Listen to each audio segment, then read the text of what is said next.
Time to sit down and record my March reads video. Wait, what did you say? It's September. No, that can't be. Holy shit. Okay, so I may have gotten overzealous, but in my defense, life has hit me like a truck. I don't want to get into too many details, but I went through an extremely personal loss this year and a lot of life changes that it's been hard wrangling in my ADHD.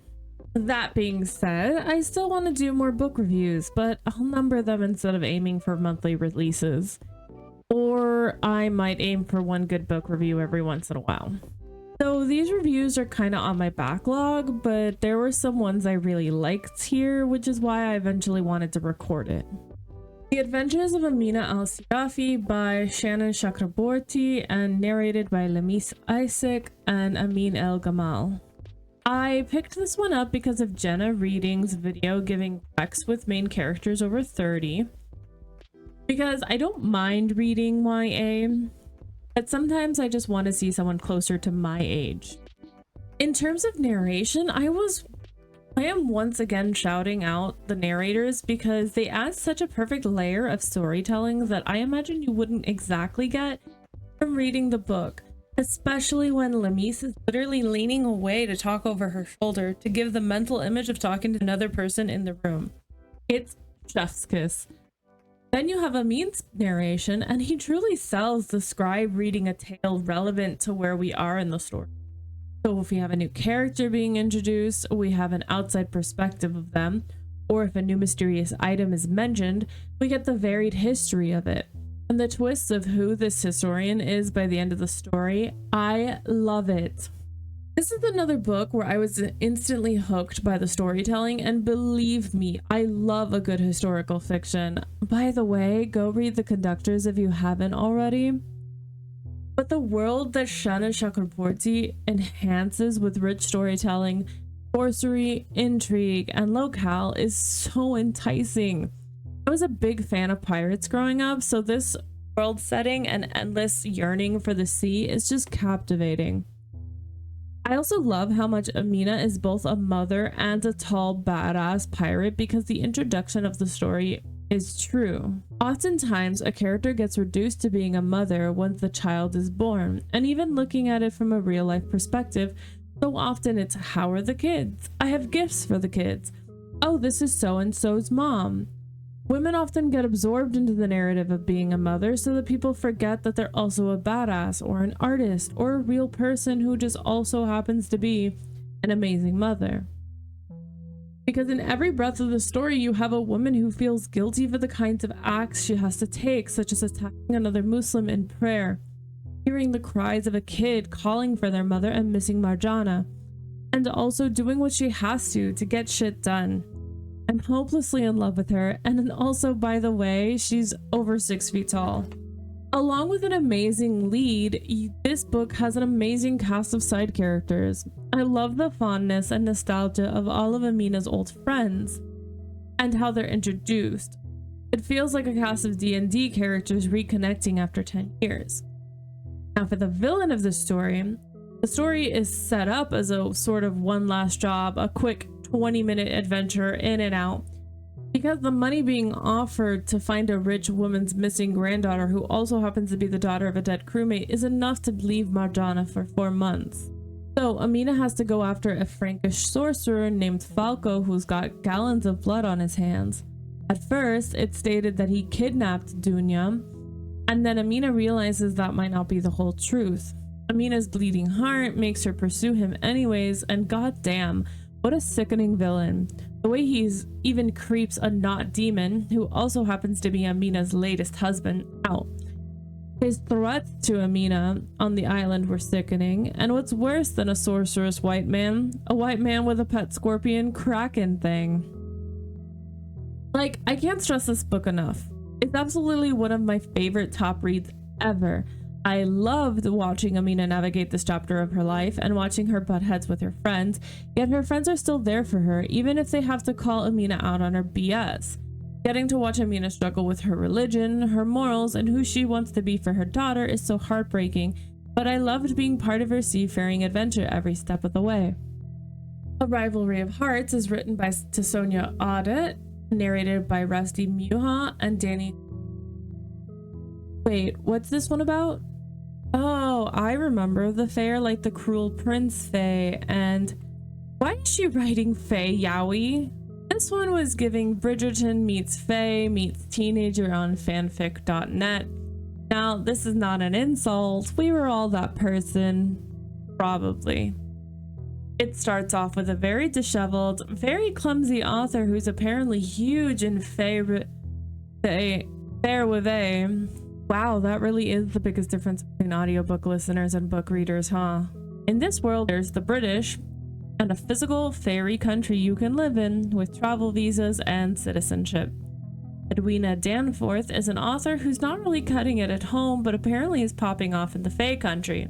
You can't make me pronounce that again. She is an anxious overthinker, but loves to write, and I mean loves to write. This book takes place on a book tour that she quickly learns was double booked with an obnoxious, but don't forget handsome, Fae poet. William Haywood apparently despises smut and quickly fires off insults, and because Edwina is not very experienced with it, this quickly turns into a sex bet. Whoever has the most sex wins. Now, I don't really enjoy the constant insults they fling at each other early on in their book. I think that's where I struggle with enemies to lovers, because sometimes it feels like a bully romance to me.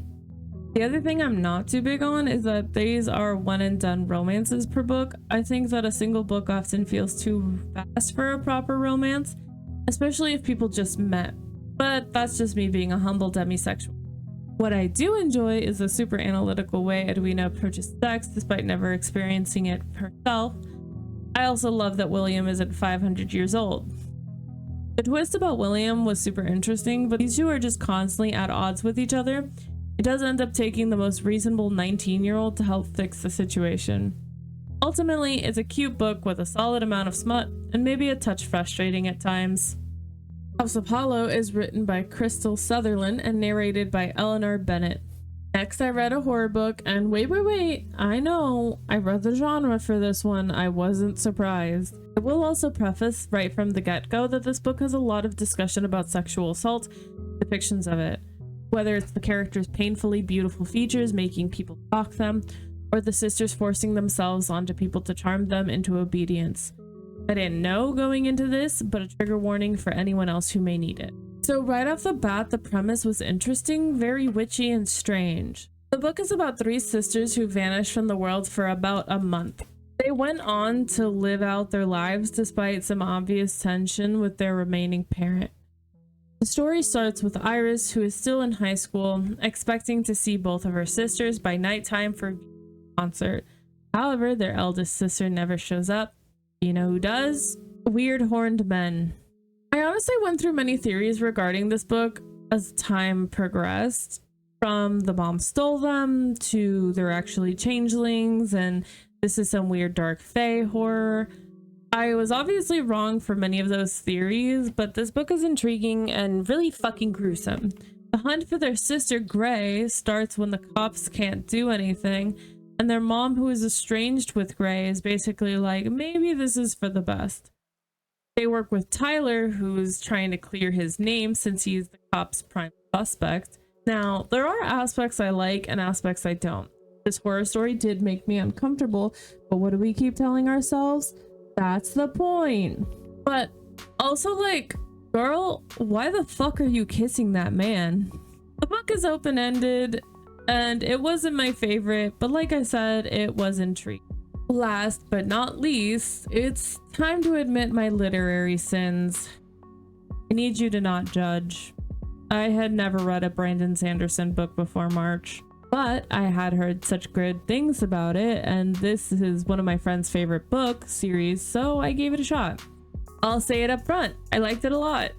So, Mistborn, The Final Empire is written by Brandon Sanderson and narrated by Michael Kramer. I was pretty immersed in this book right from the start. This book is huge, by the way. I think the audiobook clocks in around 25 hours, and from what I've seen of them, they're a pretty thick book.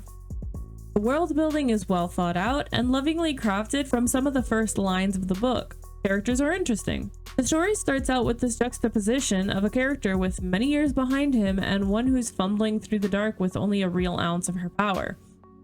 Add to that a really well-rounded crew who all specialize in different things, and you get a really fascinating story.